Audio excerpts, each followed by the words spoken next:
Hey, welcome to Service Sharp. This is a podcast all about ServiceNow. We will be talking strategy, architecture, technology, just everything ServiceNow.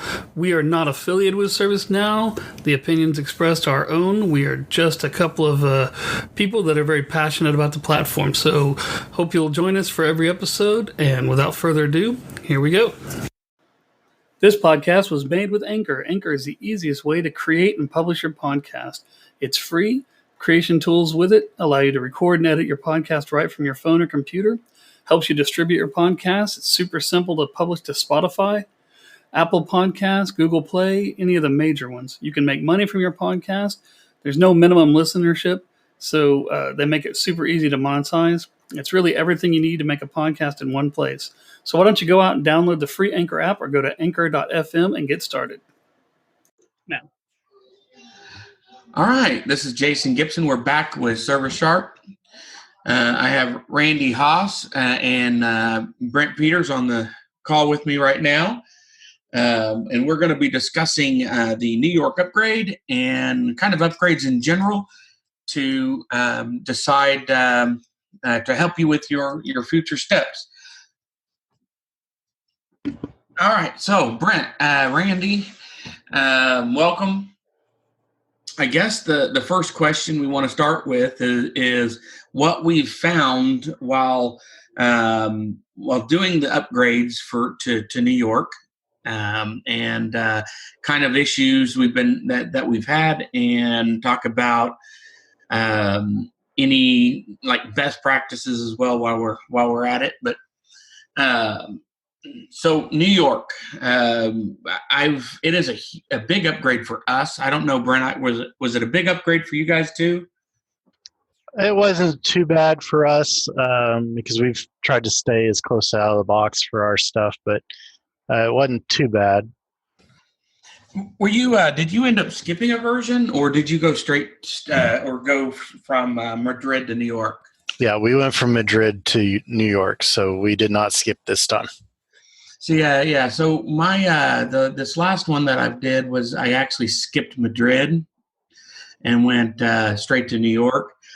I think that made it a bigger upgrade, mainly because you have all the things that people wanted, the mobile, the agent workspace, they wanted a lot of things configured. And so this ends up being a huge upgrade, mainly because they wanted so many things that the newer versions that they have. And of course, we could have taken it slower and, done the upgrade and then launched Agent Workspace, then launched the mobile, then launched. But instead, what we've done is we've taken a little longer with the upgrade and rolled in Agent Workspace, the mobile app, the Outlook integration. So there's a lot of things they wanted in this upgrade.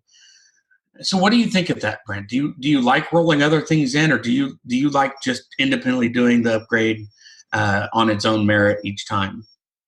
I usually do the upgrades, and then if there's new features that we would like in the organization, or the organization would like the new features, we do, with some consideration though. If they're huge new options, new plugins, that kind of stuff, then we kind of do them in a phased approach. We do the upgrade and then we go do them. But some of the new options, like in this one, they had the agent in Madrid, but in this one they have the new mobile app for your customers.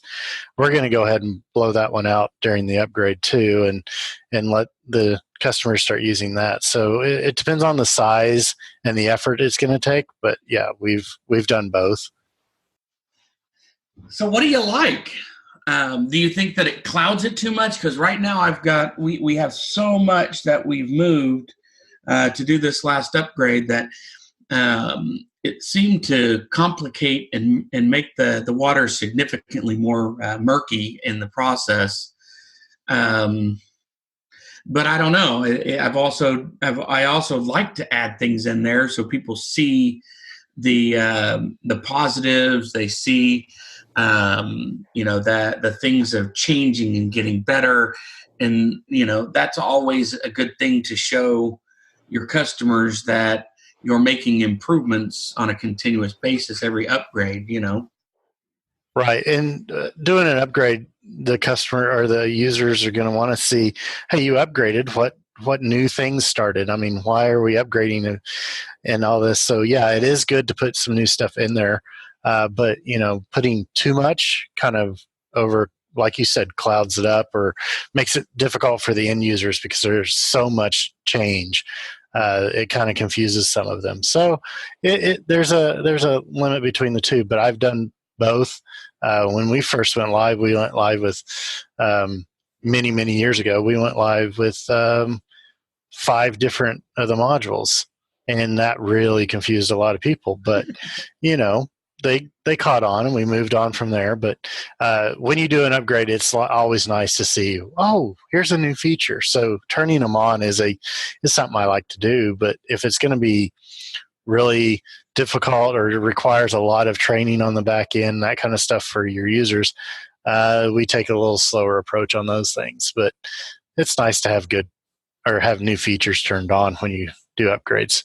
And it depends on your team size. So, I'm lucky in the fact that this last one, we were able to have one person doing training with the service desk and focusing on making sure they understood workspace and doing the more administrative side of things and making sure things are done and doing some small configuration while we had 3 other people doing development.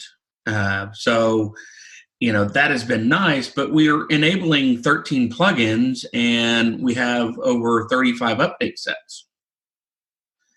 So it's a lot. And with so many people and so many hands and so many update sets, when we moved it to test, I had to, initially I had one of my developers go in and start committing the update sets. Well, they didn't do it in the perfect order.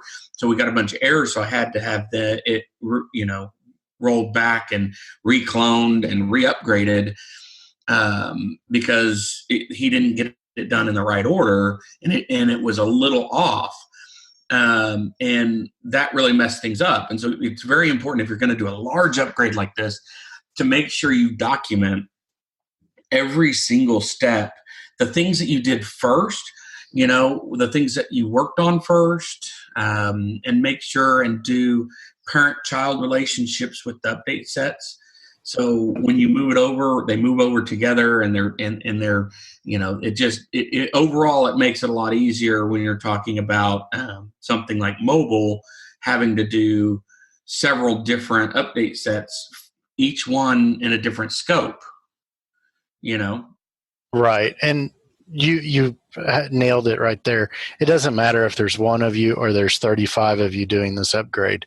You've got to have documented steps of what you did and what you need to do the day you move over to another instance. You got to make sure, okay, we got to have these plugins enabled. We have to have these update sets. This is the order of the update sets that need to go in, that kind of stuff. It doesn't matter if you are 1 or 35. You need to all be on the same page when you're doing that.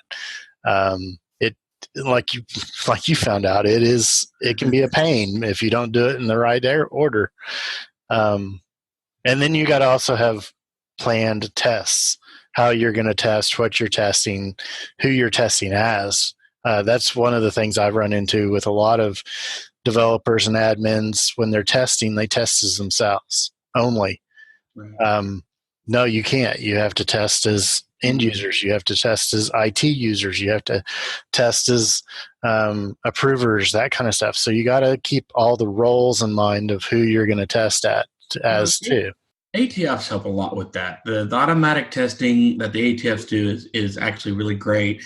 We have everything down on this last upgrade. We had everything down. Everything had an ATF associated with it, including the integrations, including the main modules, including all the catalog items. So everything has an ATF.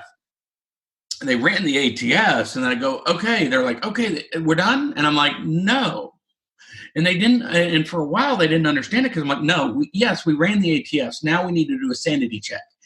And so even if you run the ATFs, you still need to go through, have a person go through and check things. You don't have to create as many, but you still need a human being to double and triple check things before you move forward. If you want to move it to production and not have any errors, right?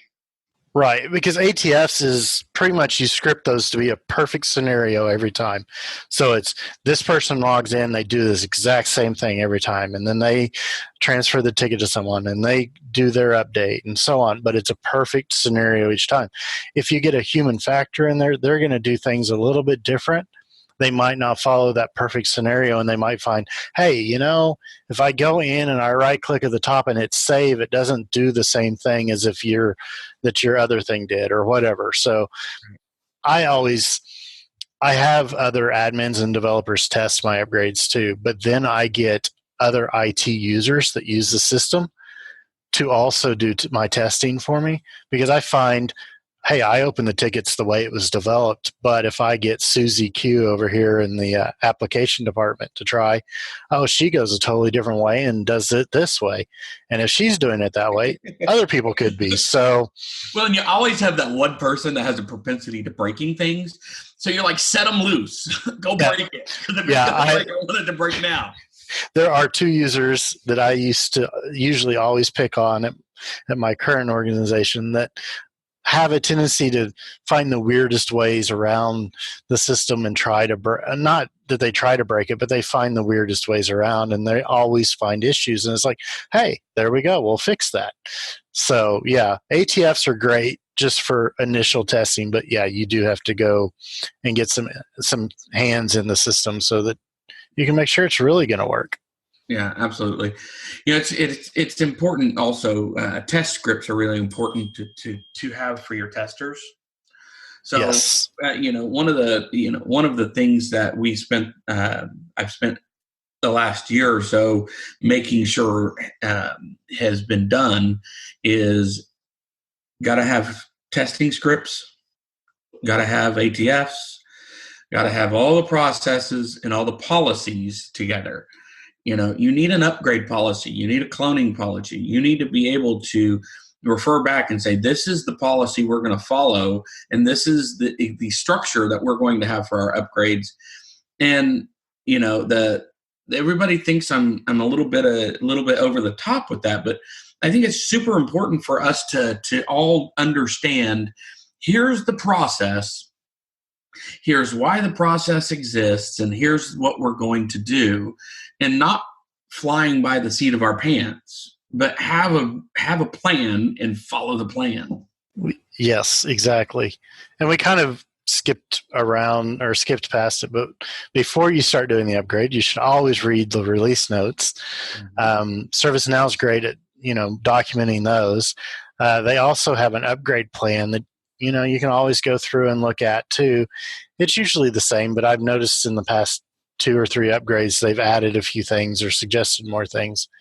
But your test plans, as you pointed out, are you can use the same test plans upgrade after upgrade, but you do need to review them, make sure that they still are relevant to the new upgrade, and that if you need to add any new features to your update or any new features you want tested in your test plans and that kind of stuff. But it also goes back to your overall development philosophy at your organization and your overall development process. You need to have a development process. Not everybody go randomly creating stuff. You need to have a defined process to where they're going to create a catalog item, but then they're going to create an ATF. Then they're going to create test scripts all before it goes live in a KB. And, those are the 3 things that you need to do that are not even associated with the catalog item, just so people understand what to do. And once that's created, the test scripts in the ATF, you don't have to do it again. Now, Go modify it, you got to go change them. I've found that people are like, well, I didn't remember to do that. Yeah. Now, I have a question on your test scripts because we're talking about those.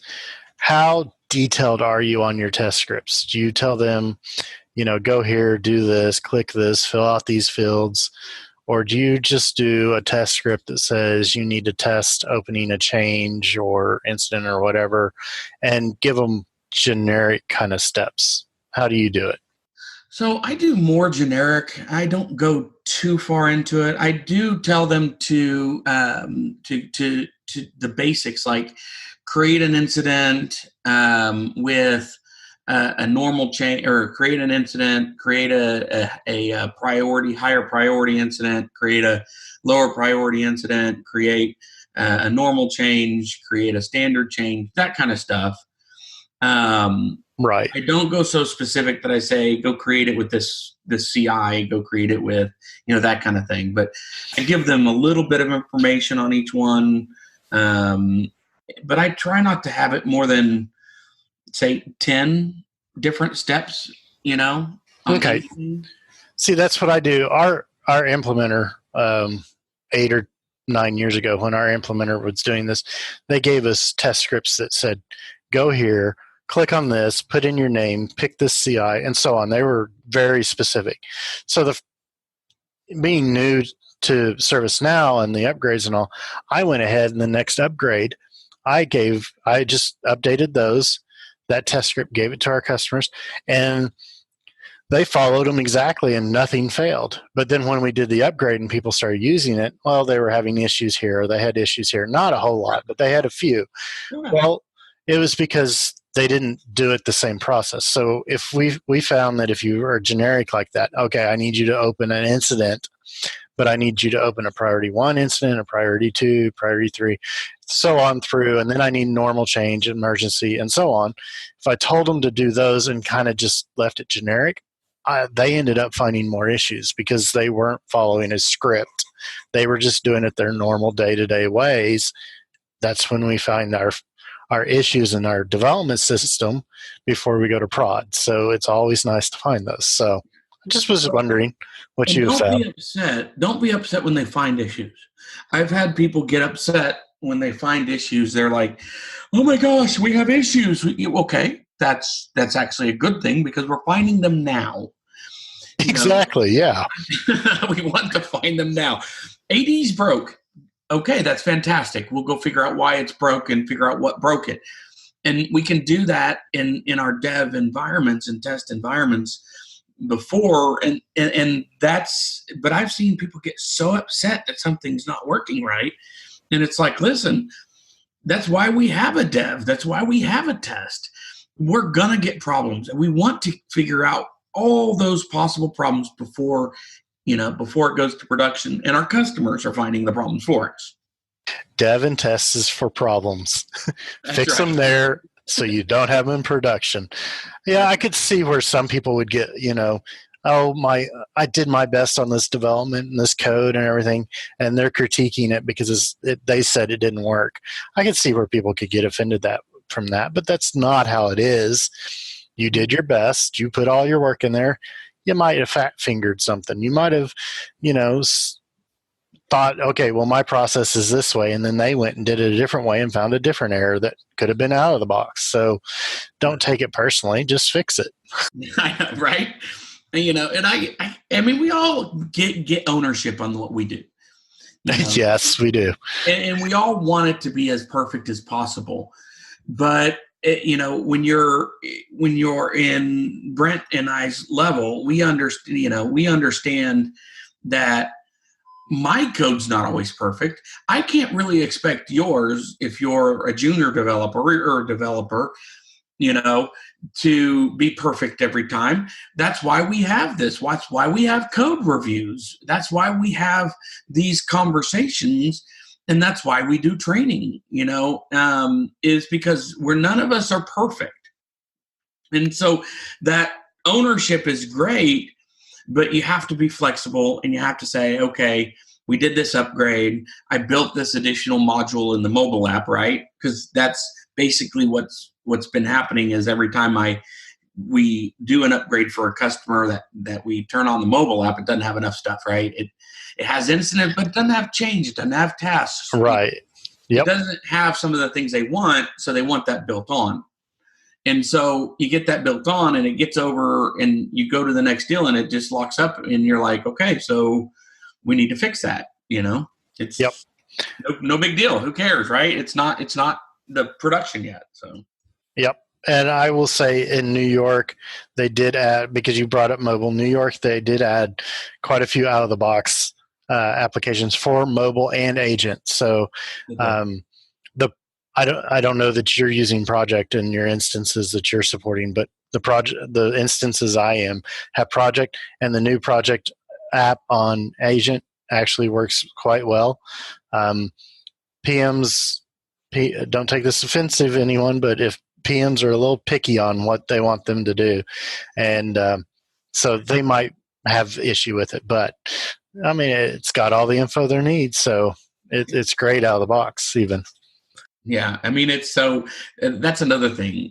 Everybody's invested in their own work, but we're not building it for them, and that's the one thing I've had a hard time, and especially with Agent Workspace is one of those.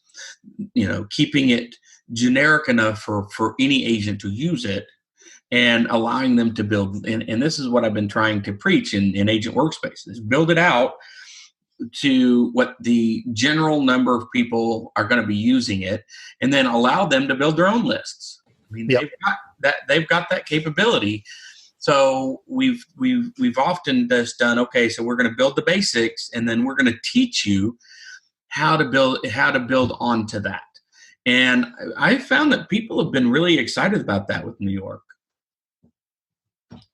Yes. Yep. And that's the nice thing about ServiceNow, but you kind of have to do it to the general use of how everybody's going to use it. And then the users can go in. It doesn't matter if it's Agent Workspace or their work queues or, the homepage or whatever. They can go in and customize those as long as you have your system open enough for them to do that. Some people, I guess, lock it down completely. I haven't ran into an instance like that, but I've heard where, oh no, we don't let our customers or our users even add columns to their lists or anything. Well, so, and some of the MSP systems, the service plans, some of those are so restrictive they don't let anybody do anything.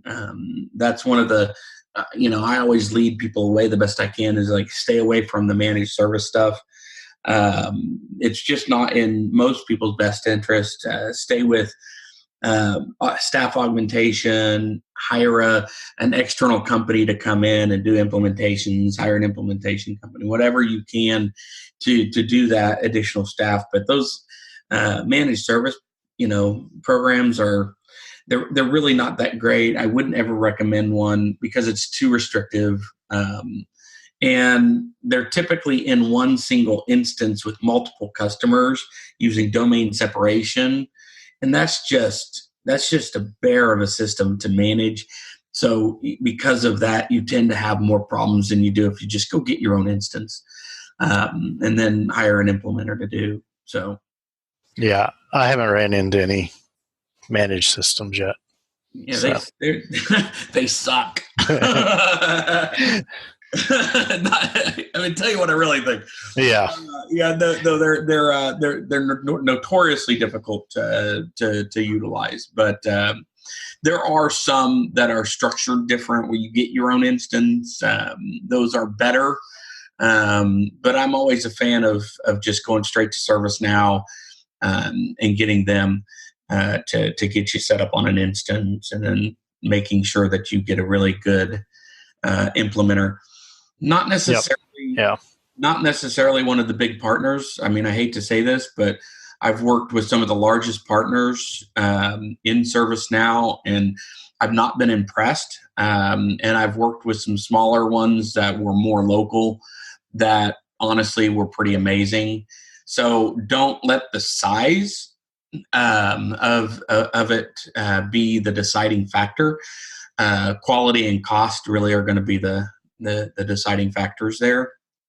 when selecting it, and just make sure that you do your research as far as who that is you're working for. And if you have somebody local, man, I have a fondness for being able to see and sit in front of people.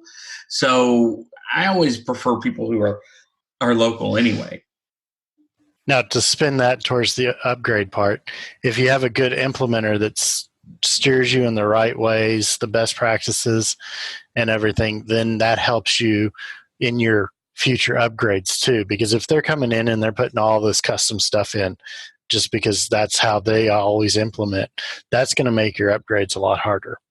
But if they come in and they listen to you and they're good implementer and they're like, okay, this is best practice, which most of out of the box is, we can customize or we can configure some of this to be the way your company needs without a lot of customization, then your upgrades are going to be a lot cleaner and a lot easier in the future. Yeah. Plus, I'm finding that the implementers come in, the big implementers come in, and they start with prepackaged stuff, some stuff that they've done before. They just start, and I have a customer that I'm still yanking crap out of their instance that got put in there that have nothing to do with what the implementer came in there to do. It's like they implemented incident, and all of a sudden there's a whole bunch of additional stuff in there that has nothing to do with incident. And they implement the incident, and all of a sudden now why is problem changed? That's not out of the box now. Now I've got to back out a whole bunch of crap that I didn't want to begin with. So be careful with that as well. I see that a lot with implementers that come in and or just general consultants in IT also do the same thing. They come in and they go, well, we've got this tool that does this, we've got this tool that does that, and it sounds like, oh, that's amazing because it makes everything so easy. I don't have to think about these decisions and stuff like that. But the truth is, it's just prepackaged crap. Like what you buy a PC and the first thing you do is have to uninstall all the crap that they installed on it. Well, if you want it to perform well, yep, the first thing you have to do is uninstall all the extra bloatware.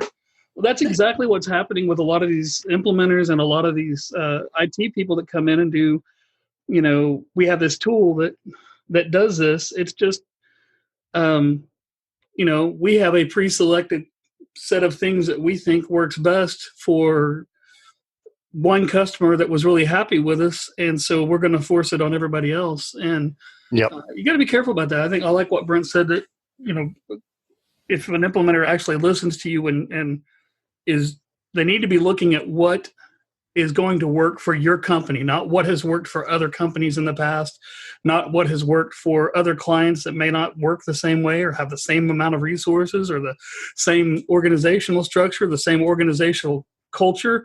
Because, let's face it, ServiceNow is software that supports the people doing the business. It's not something that does the business for you. And so it should be set up with your company culture in mind and your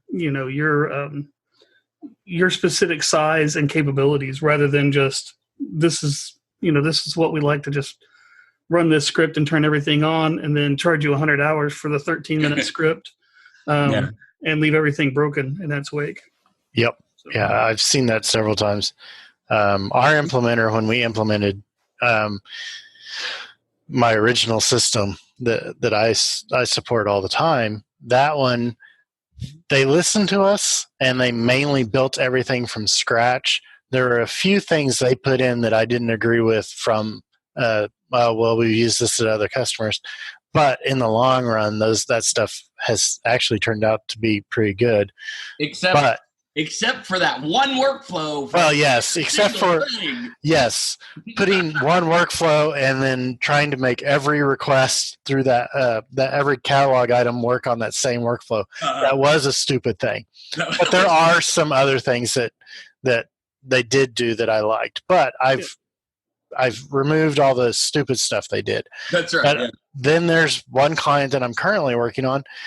They never even thought about doing change. They didn't have the implementer touch change, but they came in, and when they implemented their incident and request stuff, I guess their huge update set that they put in modified all kinds of stuff and change. So I've had to go back and reset and build from scratch there. So yeah, it's a pain in the backside for that kind of stuff. Yeah. And makes upgrades bad. You pay, and you have to listen, you pay a significant amount of money for that system. Pay for somebody to come in and do it right. Yeah. Don't be cheap about that and spend $1 million for the system, but spend 20 cents on implementing it. You need to make sure, and again, this is just from my personal experience, that they go, oh, well, we're going to buy it and we're going to implement it. And then they go out and they find the absolute cheapest person they can find and to implement it. And then all of a sudden they wonder why it's not working. They're like, oh, well, the system just must be crap. Yeah. Well, they either find, what I've found is they either find the cheapest person they can find because budget is their primary concern, or they go with the biggest name that they can find because Gartner is the only thing they listen to. And, not saying that either one of those is wrong. You can find really good people at the low end of the cost spectrum, and you can find really good partners at the top end of the spectrum. But the key is they've got to listen to you. Not every tool that's out there is bad or in maliciously intent, but they got to listen to you, and it's got to be tailored to what you're trying to do, and not touch things that you're not trying to do. Like Brent said, don't let them install a tool that's going to change a whole bunch of modules that you're not even implementing yet, because that's just going to cause you to have to go back through and do it later on down the road. It's like buying and you don't want a yes man either. Yeah. You don't want that company that says yes to everything. Right. Yeah. You want to challenge your thinking. In the end, you want them to do what the heck you tell them to do. Don't get me wrong. Really, you want a partner that's going to be passionate about your business to the point that they, are willing to point out and say that's not best practice, and here's why, and we're willing to back up, that saying, rather than just, no, we're going to run this script, we're going to do this, and that's what you get. I worked with an implementer once that I go, well, what is best practice on this? And they go, whatever you want. Yeah. Yeah, no. Now, it works well when you have kids, doesn't it? We're talking about implementers, but all of this about the implementers that we're talking about, keeping in mind and all that could be for any kind of consulting that you have come in for your system. Yes. It's not just the implementers. If you're having somebody come in and help you with best practice on change, or you have someone come in to revamp how your service portal looks or whatever, always go with somebody, or always have a partner that is going to say, hey, here's best practice. What do you think? Will work in your organization? Work with you, not just, hey, I'm going to install this update set and it's going to do everything you ever want to do. Yeah, exactly. Well, and that goes back to the upgrades, because if you do best practice, if you stay outside the box the best you can, if you do those things, upgrading is not going to be so burdensome. And that's where you really have to focus your attention into maintaining. One of the other things that we haven't talked about yet when it comes to upgrades, and it's very, very, very important, when you're doing an upgrade, the very first thing you do is, on a code level, inspect all the skipped items. You want to try and roll everything back out of the box that you can. And I'll tell you, a lot of within reason. Huh? Within reason, you got to watch and make sure you're not putting in overriding stuff that you've put in because you have a special process. Right. But yeah, you got to watch those skipped items and make sure. And then, I think it's a good time to, use it as a disciplined time to go through and review and make sure you still need those things, rather than just, rather than just saying, oh yeah, there's a bunch of skipped items next. Yeah, ignore those. Those are skipped because we customized all that. Right. You're right. Going back and reviewing and saying, do we really need this, or the new functionality they're trying to implement with their script, is that going to be better? That kind of stuff. Yeah. Yeah. Well, one of the coolest thing about reviewing the skipped items, not only can you review the code, you can review the change. So you can actually review both what it is today and what it is after the change. side by side and see the difference and decide, like, one of the biggest things in the New York edition that you're going to find. We skipped Madrid on this last one. One of the biggest things I found is because they added the new roles. Anything we had touched that had a role that was we had to roll back out of the box in order to utilize the new functionality of having the more specific roles for incident change, those kind of things. Right. Yep. And now I along that lines, when we first went live, CMDB was locked down that only admins and CMDB admin could see it. There were no views for anybody else. So we built a custom view to allow our ITIL users to see certain parts of the CMDB and, that kind of stuff. So CIs. I noticed, I don't remember which upgrade it was, they now have a CMDB view role. So you can give users that role and they can view it. And it made it so much easier. Well, during that upgrade, I did the skipped items and I had to roll back to that kind of stuff so I could take that custom work out and go back with out of the box so they could see the view. That kind of stuff. Next time we do an upgrade, that's one less thing we're going to have to look at. Yeah. Well, we talk about review all your skipped items. What's fun is that's doable when you have 105 skipped items. Mm-hmm. When you have 10,000 skipped items, it's not really doable. So, yes and no. I'm telling you, I ran the oldest, most customized instance in the state of Oklahoma, maybe the country. That was the third instance that ServiceNow, third customer ServiceNow ever had. And it was old. It was antiquated. Everything was customized. It was horrible.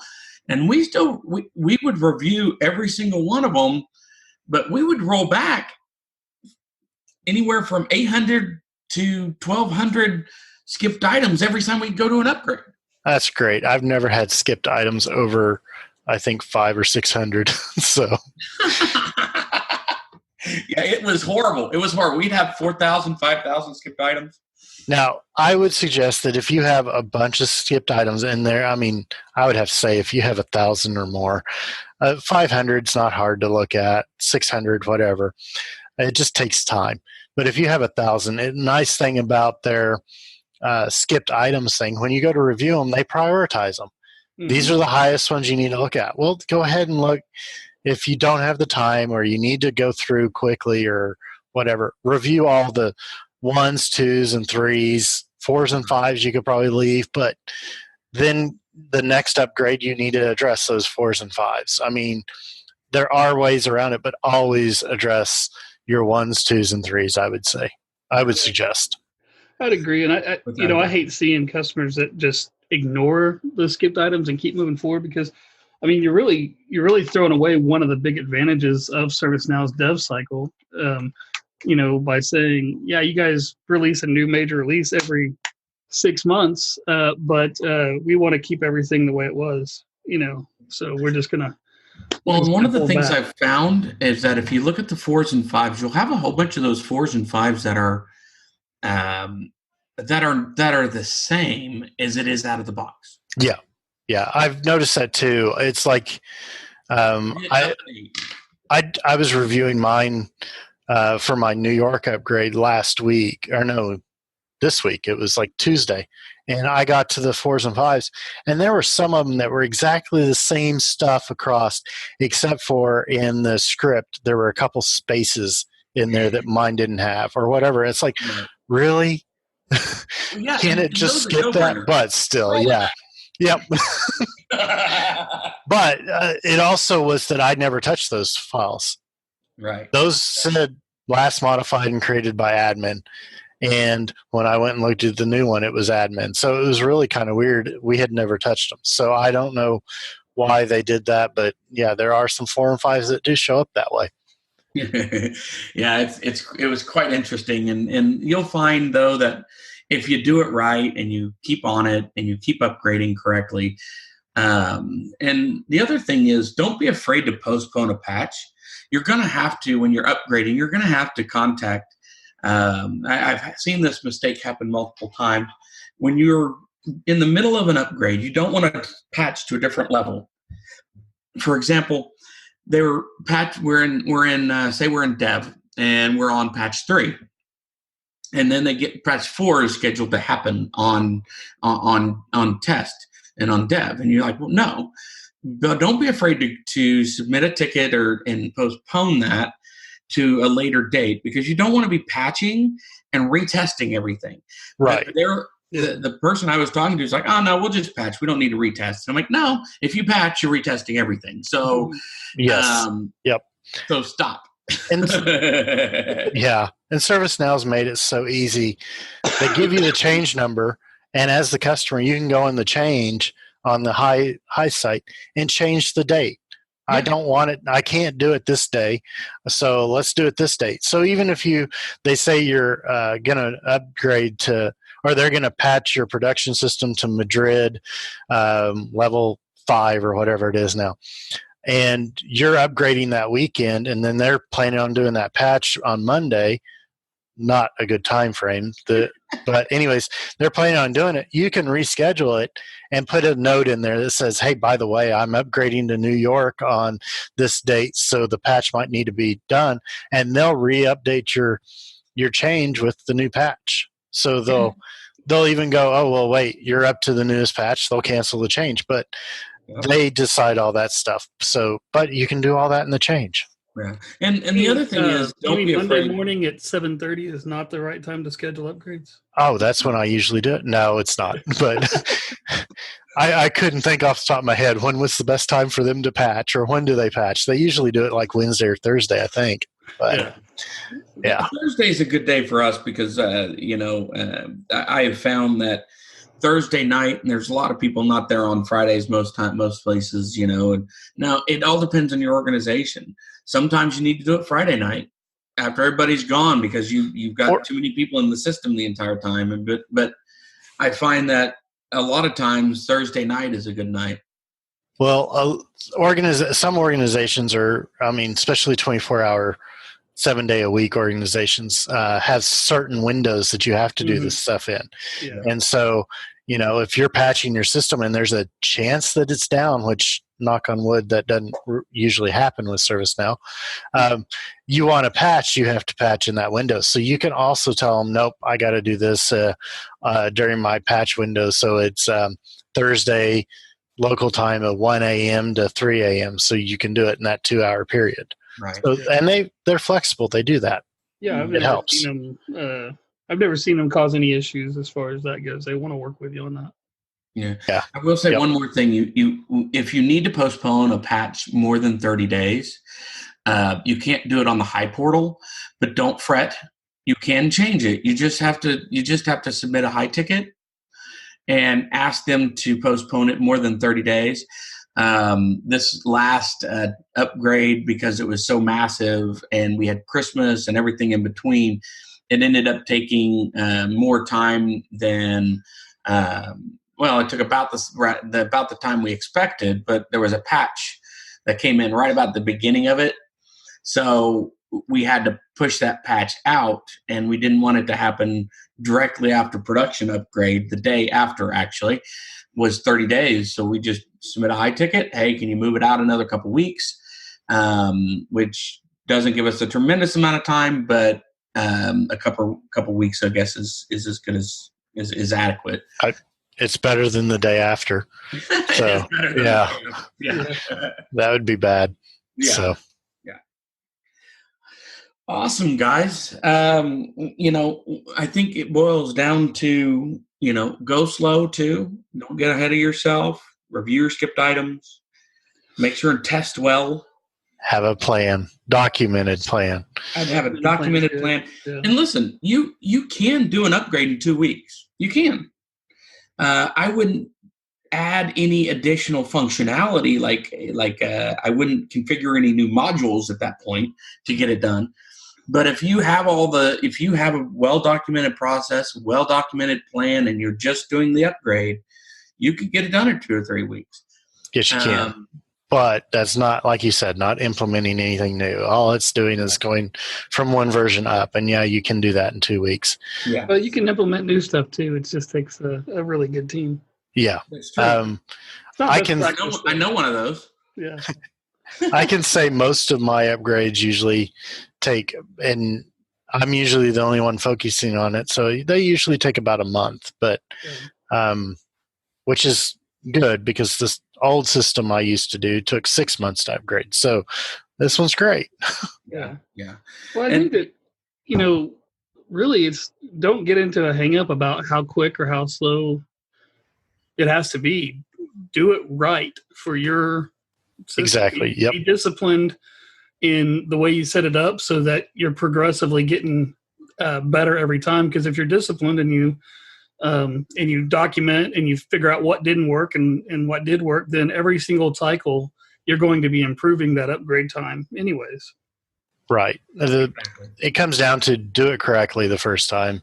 Take whatever time you need to. If you need to postpone it, most of the organization will understand, especially if you say, well, if I deploy it tomorrow, it's all going to be broken. Or if you give me an extra week and deploy the upgrade, then I can have everything fixed and it'll work fine. Most of the time they'll take that, I would think. And I got to say, with the New York especially, there is so much additional functionality that you can bring to the table. If you're doing the New York, don't try and do that one in 2 weeks. Go ahead and take your time, bring in and get some of the new functionality to your customers, because those things are going to keep them wanting more from ServiceNow. I find that if you're in front of them bringing new functionality, they're going to think about you when they go to things like security incident, right? When somebody needs something. But if you're not bringing new stuff back to the table and you're not constantly moving forward with the platform, people won't come to you as easily and ask you to do other things.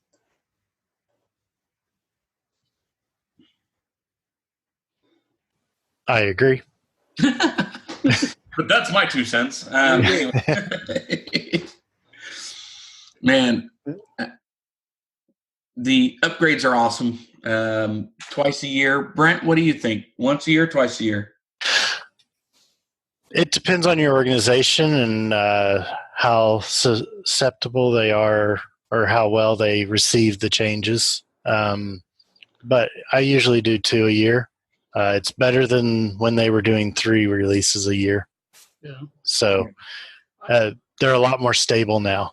Used to, they would do the winter, spring, summer, and it's going to be out on this date no matter what. If it's broken, I don't care, send it out. And they used to do that. Yeah. Now, with the new, starting from Aspen on and the 2 a year, they've been pretty solid. I haven't seen many issues over this last 8 or 9 years that I've been doing that. Yeah, I will say that and I think there's been huge improvements in upgrades over the last 3 since Geneva. Geneva was kind of a clunky one. I don't know if you thought that way too, but Geneva seemed like a kind of a clunky upgrade. No, Geneva and going from Aspen to Berlin. Really? Yeah. So yeah. I mean, those upgrades were still, going along. They've just gotten better over the years. They're a lot easier. Back then, they didn't have the, hey, review these skipped items kind of thing. So, yeah. And watch the upgrade monitor. Even though you don't, you can just review things after. It's kind of cool to watch it go through and do the upgrade.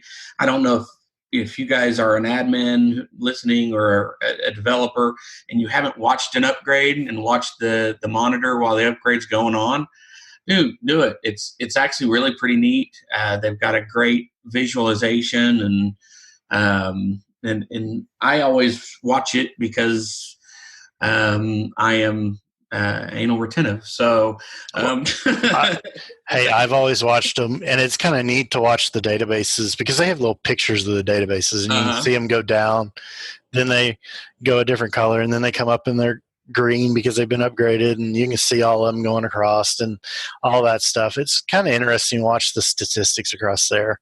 It is. But I'm just kind of a a weird person like that, but apparently so is Jason. But yes. I wonder where I learned those kind of things. I don't know. I don't know, but it's interesting to watch all that. But it's also interesting, or it's good to watch all that, because then if anything ever happens, you're right there and you can, jump on it. But yeah, that's always fun. Yeah. I will have to say, watch the monitor when it says upgrade completed.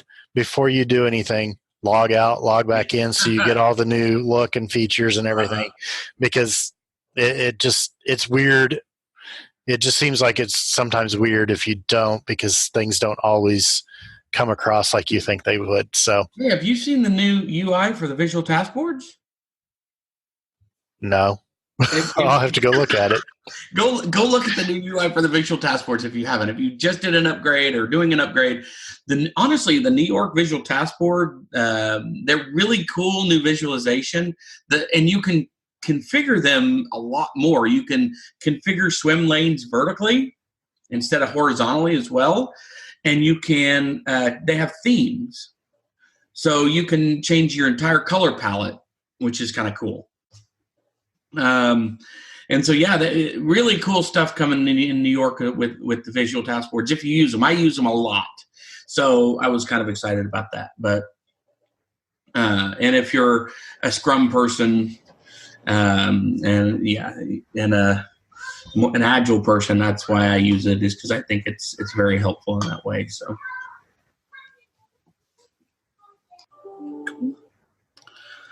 I think I'm always excited to see what else comes out, what's new, and what happens. Oh yeah, I love having the new stuff and going, oh, that's pretty cool, and implementing it and everything. It's also pretty cool. I implemented, I don't remember which one it was, but you could turn your homepage into a dashboard, and so I implemented that, but I didn't tell anybody I did it. It was just part of the upgrade and all. And next thing I know, all these people have dashboards and stuff. It was pretty cool. Yeah. Well, and we have stuff that, there's a lot of changes. And one of the things in New York that I think was, yes, additional functionality with the mobile, with agent, with all of that different stuff. But they have a lot of like dashboard improvements and some things like that. That's really great. Some improvements with major incident for those of you that use major incident and major incident communications. So there's a lot of really good improvements in New York. Is there anything, Brent or Randy, that has struck you with the most latest releases as far as like kind of the coolest thing that you've seen? I'm thinking. I've liked some of the new stuff or new updates they've made to the scalable agile, but we're just starting to mess with that, so I haven't seen a whole lot of that stuff. But I like some of the scoping stuff, right? The being able to create a scoped application in the global scope. I thought that was cool.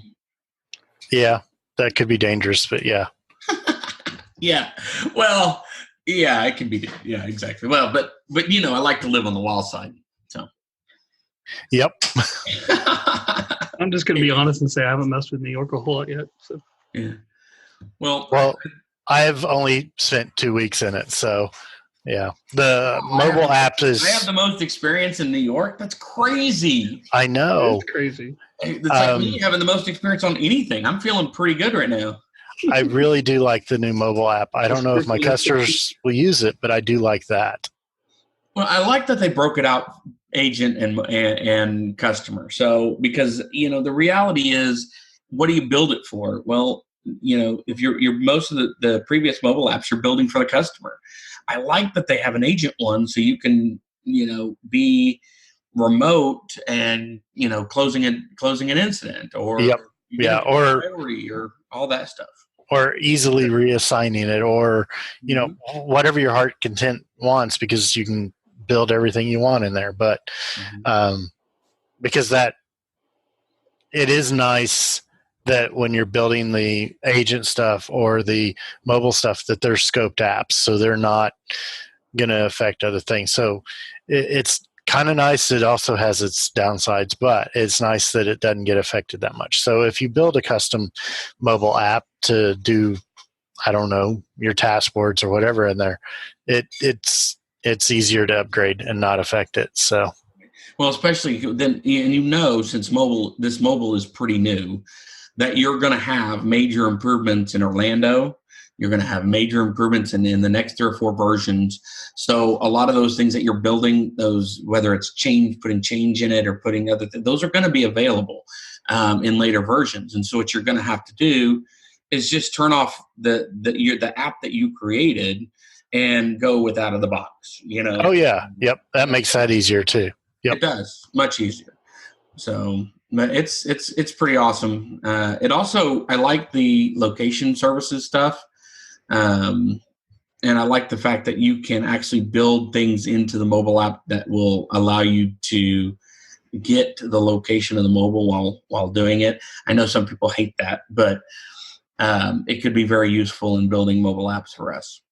Oh, well, it could be useful if you have, especially since one of the apps is field services location and that kind of stuff. So, you could use all kinds of things with that. So your desktop support guy shows up at one of these buildings. You could, in theory, build, and it might be, I haven't researched it, come up and say, hey, by the way, there's 10 more tickets in this area if you want to take a look at them. Yeah.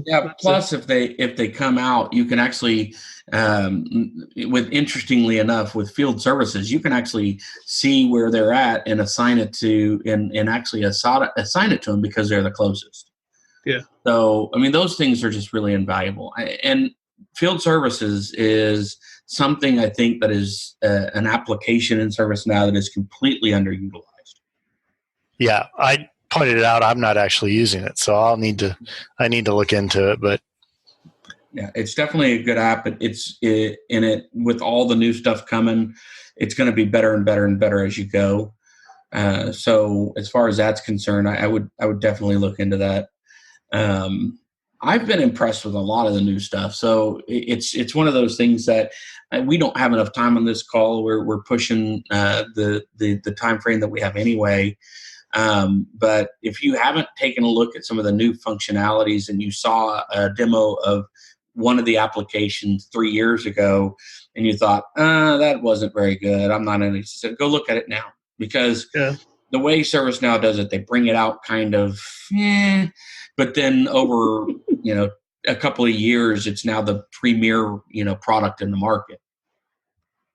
Yeah, they really do quickly improve things. It's very cool that sometimes people do a quick release cycle like what ServiceNow does, but there's no real discernible good stuff that comes out of it. But ServiceNow, I remember with Project, we looked at it and we're underwhelmed, and one release later, it was like a whole new application. As far as almost everything we complained about when we looked at the first demo had been addressed or was set up to be addressed in the next release. And so, don't be afraid to revisit things that you've looked at in the past, because they will change, they will get better. They're pretty passionate about improving. I think I don't know for a fact, but it seems like there's always a change in almost every module for the upgrade. It might not be a huge change, but it's some kind of, hey, we're going to start adding this or whatever. I mean, something small to it, but there's usually always something changing in the modules. And good example, Project, like you said, it was not a very good thing when we looked at it first, but it was not very elaborate. And then whenever we go back a couple of years later, it had what we wanted plus more, and it was like, oh my gosh, we can start doing things and using it correctly. So it was great. Yeah, it's really, I find that really nice, because a lot of also what they update are feedback items. They listen to exactly. Yep. your feedback, and a lot of things that change are based on feedback. At least it seems like it. I don't know. I know it's got to be, because it's like it is the things that are most talked about that end up getting changed. So they've got to be listening as well. And I find that if you like the product and you implement it, you just are going to continuously get better product, and you're not going to be disappointed, and it's not going to go stale like some of the other products you would buy, where this other product's getting better and yours is not. Right. And if they're not better right now, they will be. That if you look at a module and it's, it'll work for you, but you want these other functionalities, most likely you're going to get it in the next upgrade or two. They do have great upgrade cycles, and they do. The feedback is listened to. It seems like, but that also leads me to another point. Stop building stuff in just because you don't have it. Look at the next version. Look at the version after that. They start releasing this information. You start understanding. Talk to your reps. What are they going to come up with? Oh yeah. I have a lunch meeting with my ServiceNow rep on Monday. What do you think I'm going to be doing? They've been at the sales conference for a week. I'm going to be probing him on everything they're coming up with. I want to make sure I know everything, because that way I'm not wasting my time building something that already exists. I'm in between on that. I think definitely if you look at it and you go, yeah, they've got it on their roadmap and it's coming out in the very next release and you can wait, then go ahead and do that. But if you need it, don't be afraid to build it. Just don't get too attached to it. Right. Be willing to pull it back out as soon as it's an out-of-the-box capability. Yes, that's true. Because you can always most likely take whatever data you collected and migrate it to their module some way. I mean, it might be that somebody manually inputs 6 months worth of stuff, but you could, it's all tables and everything. You can migrate that data over. You're not going to lose it. Just don't spend a lot of time on it. Yeah. Well, and in that case, if it's something you absolutely have to have, check with somebody who's done several of those, moving the data forward. Yes. Because that is definitely one of those things that you're not going to get the experience if you're not. Sometimes a consultant is very good because they see so many different issues. Yeah, they've done other things that normally an admin wouldn't have.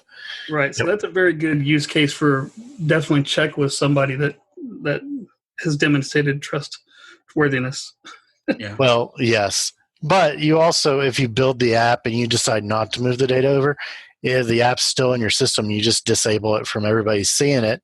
They use the new one and you have the historical in your old system. So It's not like you have to move it over. You have it there.